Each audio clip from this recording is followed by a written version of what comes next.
E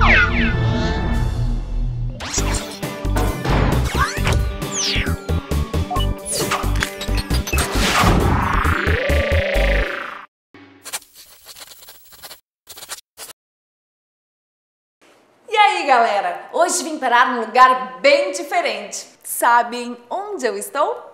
Em uma molécula de oxigênio.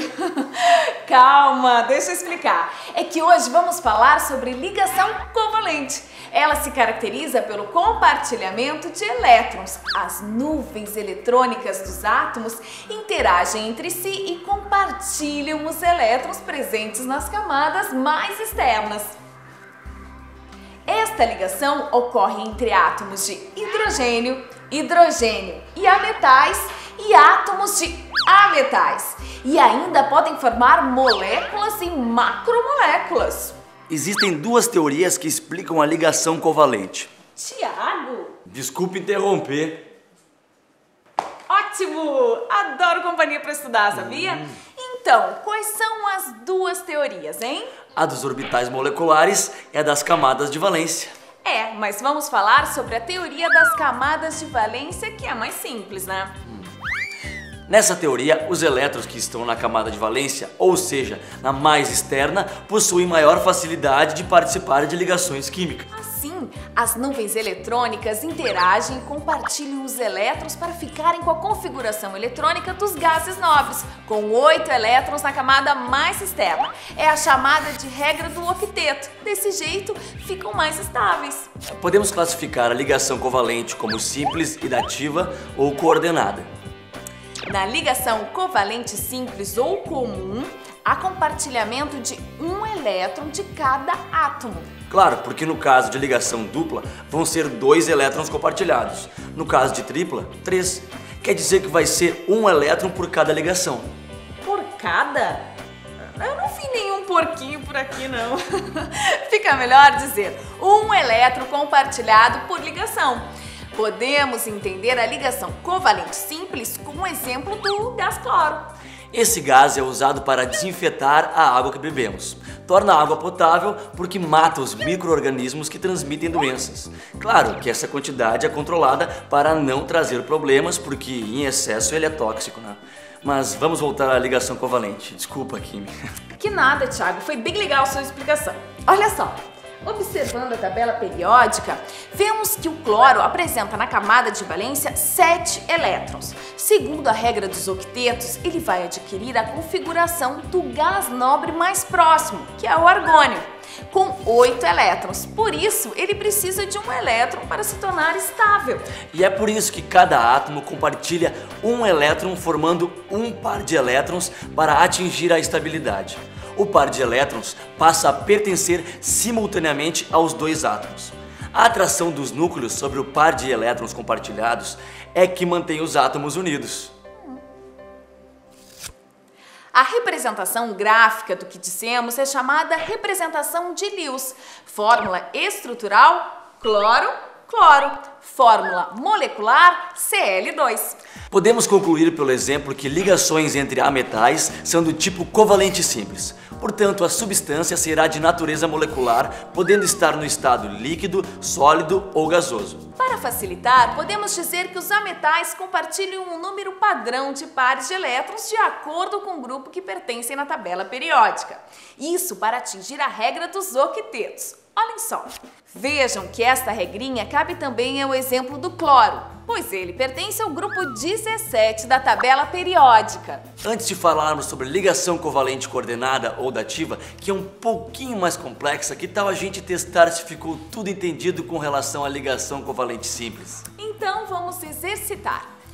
Vamos montar as fórmulas estruturais eletrônicas dos gases de nitrogênio e gás carbônico. Uma dica: o nitrogênio na camada de valência possui 5 elétrons. No caso do gás carbônico, o carbono possui 4 elétrons e o oxigênio 2 na camada mais externa.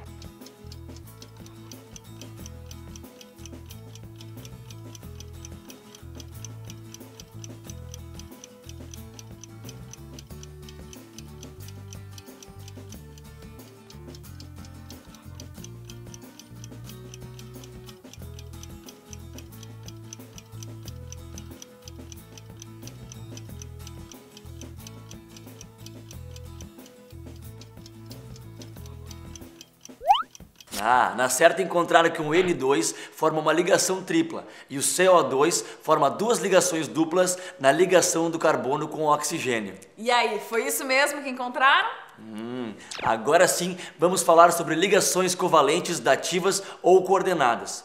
Como eu disse, estas são um pouco mais complicadas.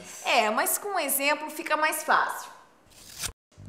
Observe o caso do SO2, aquele óxido que origina a chuva ácida. Está lá no episódio de vídeo sais e óxidos onde estão. No rádio também, sais e óxidos mais presentes do que imaginamos. Neste composto, tanto o enxofre quanto o oxigênio pertencem ao grupo 16. Vejam na tabela periódica, em ambos faltam 2 elétrons para que se complete o octeto. Então vamos montando a fórmula estrutural por partes. Primeiro vamos pegar um enxofre e um dos oxigênios do SO. E agora, onde vamos encaixar o outro átomo de oxigênio? Só para reforçar, depois da formação da dupla ligação, tanto o átomo de enxofre quanto de oxigênio completaram os seus octetos. Contaram? 1, 2, 3, 4, 5, 6, 7 e 8. Pronto, 8 elétrons na última camada. Então, o outro oxigênio vai se ligar ao enxofre por ligação dativa ou coordenada. Isto é, ele compartilha um par de elétrons cedidos pelo enxofre. Isso acontece porque o enxofre, que já está com 8 elétrons na última camada, possui um par isolado. Por isso, ele empresta, ou melhor, cede ao oxigênio. O par passa a pertencer tanto ao enxofre quanto a esse novo oxigênio. A diferença é que nesse caso, o dono do par é um dos átomos que possui 8 elétrons na última camada, enquanto na covalente simples, cada átomo é dono de um dos elétrons do par compartilhado. A representação da ligação dativa é uma seta orientada do átomo que cede para o que recebe. Assim, ó. E aí, tá confuso ainda? Vamos ver mais um exemplo de ligação dativa. O N2O, óxido nitroso, também possui ligações dativas. Vamos ver a estrutura de Lewis. No círculo estão as ligações covalentes simples. Nesse exemplo, o nitrogênio é menos eletronegativo que o oxigênio, por isso ele cede um par de elétrons para o oxigênio, formando assim uma ligação covalente dativa. No caso dos átomos de nitrogênio, eles formam uma tripla ligação covalente simples, obedecendo também à regra dos octetos. Mas lembrem-se que a ligação dativa só ocorre se não há possibilidade de ocorrer ligações covalentes simples. E aí, Thiago, sabe qual é a principal diferença entre a ligação covalente simples e a coordenada ou dativa? Claro, eu te falei que estava sabendo tudo da matéria. A principal diferença é que na primeira, cada átomo participa compartilhando um elétron, formando um par. Na ligação dativa, um dos átomos compartilha um par de elétrons e este chamado de doador. A única diferença mesmo é no momento da formação, porque depois de formada a ligação, ambas consistem no compartilhamento de elétrons. Ou seja, os elétrons pertencem aos 2 átomos para que a regra dos octetos seja obedecida. Gostei de ver, hein? Tá sabendo tudo. E eu que pensei que a nossa ligação fosse importante para você, Thiago. Não me olha assim. Eu tava até agora aqui te esperando. Você que demorou. Eu não quero saber. Eu não quero saber. Agora vai longe. Mas nós vamos ficando por aqui, que eu quero escapar dessa confusão. Tchau, galera. E acompanhe as outras mídias para saber mais, tá?